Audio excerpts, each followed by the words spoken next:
जंगल के ऊपर निर्भर थे।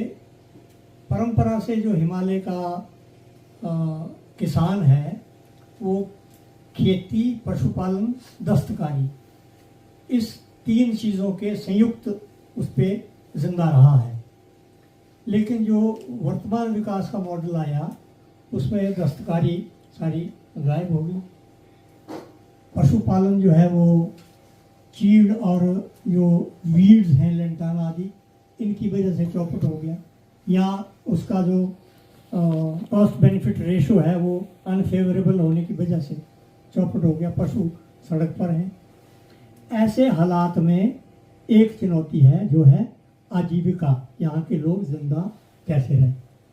और दूसरी चुनौती ये है कि हिमालय जो है वो पूरे देश के लिए एनवायरमेंटल सर्विसेज देने के लिए, क्लाइमेट जो मैनेजमेंट है उसमें अपने योगदान के लिए, पानी प्रोवाइड करने के लिए, शुद्ध हवा प्रोवाइड करने के लिए एक वाइटल क्षेत्र है।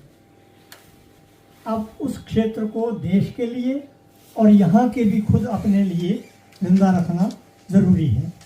अब जो जितना हम टूरिज़्म को बढ़ाने की और इसकी बात कर रहे हैं, अगर यहाँ का पर्यावरण जो है वो संरक्षित नहीं रहेगा तो धुआं धूल खाने के लिए टूरिस्ट कोई आएगा नहीं।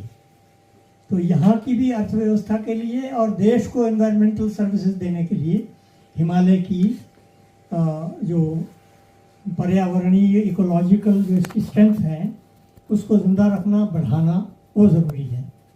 अब उसमें आपस में टकराव ना आए ये देखना पड़ रहा है। लेकिन हुआ ये है कि जो सरकार का विकास मॉडल है उस विकास मॉडल के चलते जब स्थानीय आजीविका के लिए संसाधनों के इस्तेमाल की बात होती है तो उस पर पाबंदियाँ लगती हैं। तो FCA का दिक्कत है, लोगों को ज़मीन देनी है, तो ये चिंताएं सामने आ जाती हैं, संभव नहीं हो पाता।